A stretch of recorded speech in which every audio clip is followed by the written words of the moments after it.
Tomorrow is used in the future tense, and they can be confused by this example.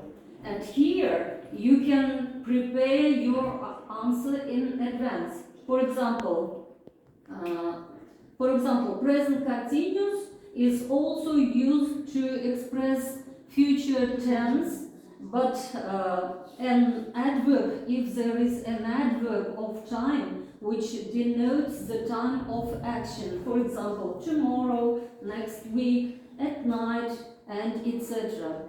Only when there is an adverb of time we can use present continuous in future tense. And if you give them a new word, for example, a word may have 5 different meanings, yes? Then you should explain what the word means in the text you are reading. You can give the meaning of the word, other meanings of the word, but you can explain the meaning which you are using in this text. It means in the context.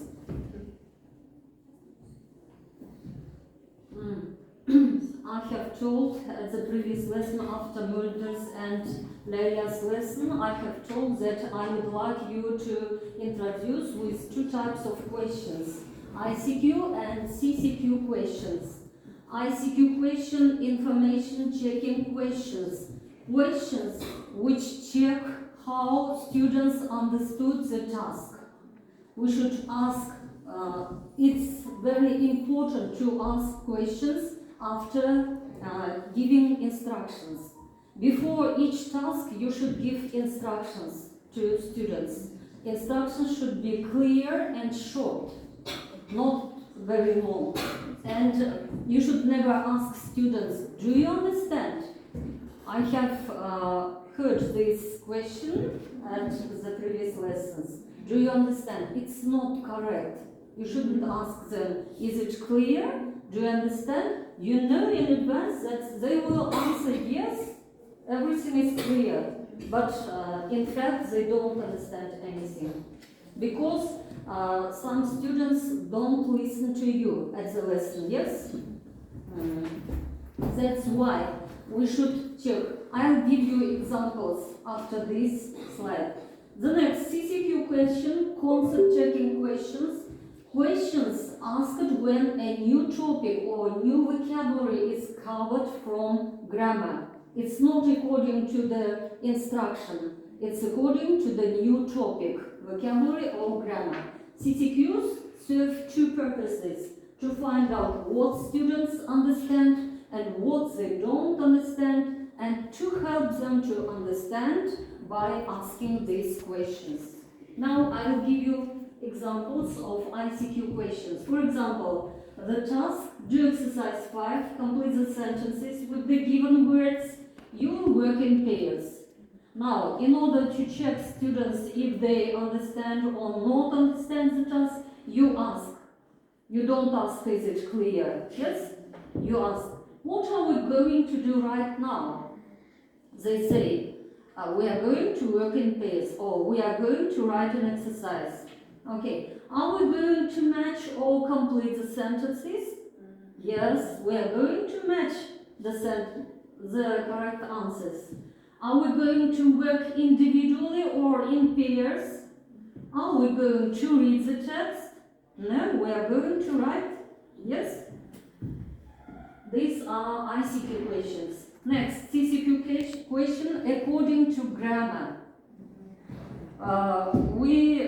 All teachers have such mistakes. We present grammar, we put the grammar table, then explain for 5-10 minutes how to use this grammar material. It's not correct. You should use grammar in the context, explain. You should use situational presentation method to explain grammar. Because when you are talking at the lesson for a long time, students sit, they are bored, yes, they don't listen to us, and that's not correct. Now, after presenting grammar, for example, present simple is expressed daily activities, yes, is used to express daily activities.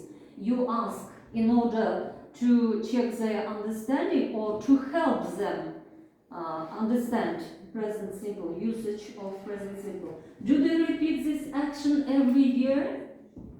Is it a daily routine? Did they do it last year? Are they going to do it next year? Is it about past, present, or future? When do we use present simple? And students will answer these questions. They will be able to understand the usage of present simple. And if we'll come to CCQ about vocabulary, for example, annual, you shouldn't translate the word at all. It's not necessary, it's incorrect. You should give the definition of this word, annual. You should check whether they understand or not. Does annual mean every year? If they know that annual means every year, they say